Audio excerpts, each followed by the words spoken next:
Konsep tindakan ekonomi dan hambatan pada tindakan ekonomi. Assalamualaikum warahmatullahi wabarakatuh. Dalam video kali ini, saya akan membahas dua subpokok pembahasan. Yang pertama, konsep tindakan ekonomi. Yang kedua, hambatan pada tindakan ekonomi. Baiklah, pertama-tama kita akan membahas konsep tindakan ekonomi. Di dalam ekonomi, aktor diasumsikan mempunyai seperangkat pilihan dan preferensi yang telah tersedia dan stabil. Tindakan yang dilakukan oleh aktor bertujuan untuk memaksimalkan pemanfaatan dan keuntungan.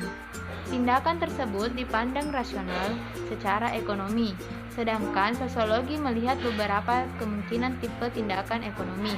Tindakan ekonomi dapat berupa rasional, tradisional, dan spekulatif irasional. Baiklah, kita mulai dengan tindakan ekonomi rasional. Di sini, individu mempertimbangkan alat yang tersedia untuk mencapai tujuan yang ada. Seorang pria tamatan sekolah menengah pertama misalnya, dipandang rasional bila dia melamar di suatu bank tidak sebagai akuntan, tetapi sebagai office boy.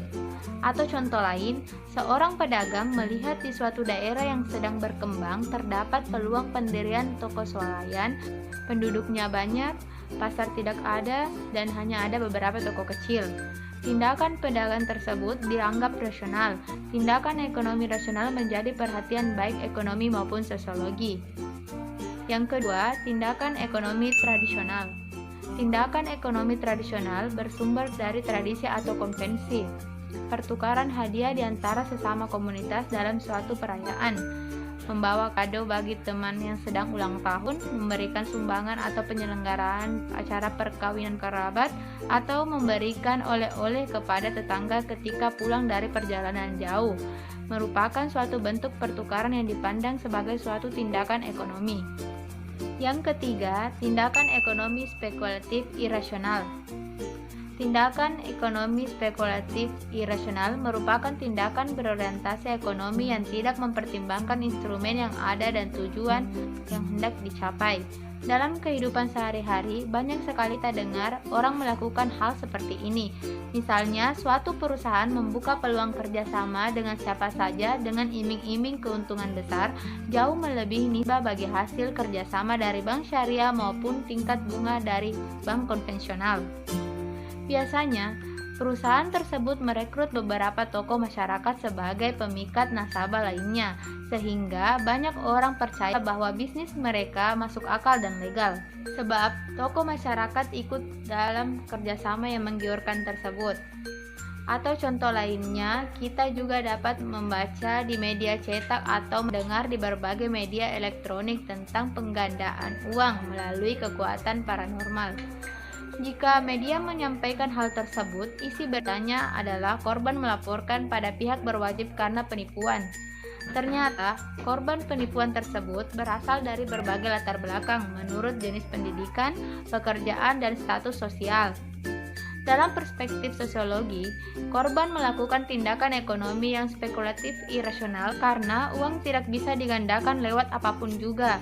Sampai sekarang belum ada teknologi yang dapat menggandakan uang, kecuali pemalsuan uang. Selanjutnya, subpokok pembahasan yang kedua, hambatan pada tindakan ekonomi. Dalam pandangan ekonomi, seperti telah dibahas sebelumnya, tindakan ekonomi dibatasi oleh selera dan kelangkaan sumber daya, termasuk teknologi. Dengan demikian, secara prinsip, sekali hal tersebut dikenal, maka mudah untuk memprediksi tingkah laku aktor, karena dia selalu memaksimalkan pemanfaatan dan keuntungan. Sedangkan sosiologi memperhatikan tidak hanya pengaruh kelangkaan sumber daya, tetapi juga aktor-aktor lain yang akan memudahkan, memperlancar, menghambat, dan membatasi tindakan ekonomi dalam pasar. Seperti yang telah dijelaskan sebelumnya, bahwa tindakan ekonomi biasanya tidak berada dalam ruang hampa, suatu ruang yang tidak melibatkan hubungan sosial dengan orang atau kelompok lain, tetapi pada umumnya sebuah tindakan ekonomi terjadi dalam konteks hubungan sosial dengan orang lain.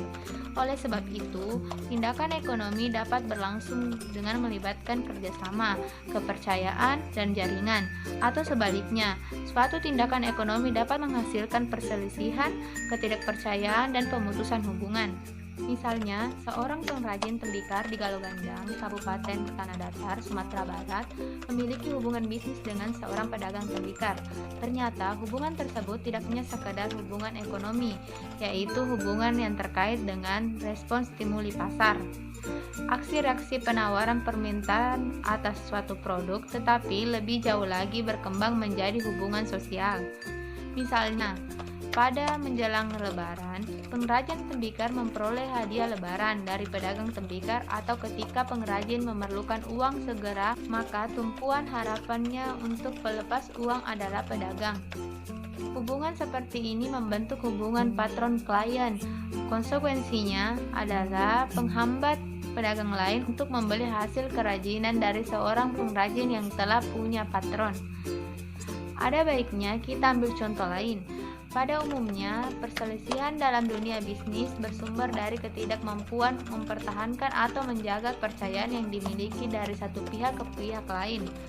Ketika kepercayaan dirusak, maka pemberi kepercayaan merasa kecewa. Jika hal tersebut menyebabkan kerugian, maka ia akan berujung perselisihan.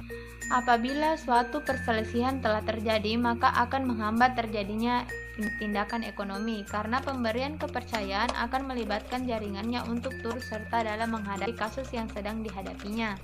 Dampak selanjutnya adalah ruang gerak suatu tindakan ekonomi dari penerima kepercayaan akan menyempit, bahkan tidak jarang menjadi tertutup.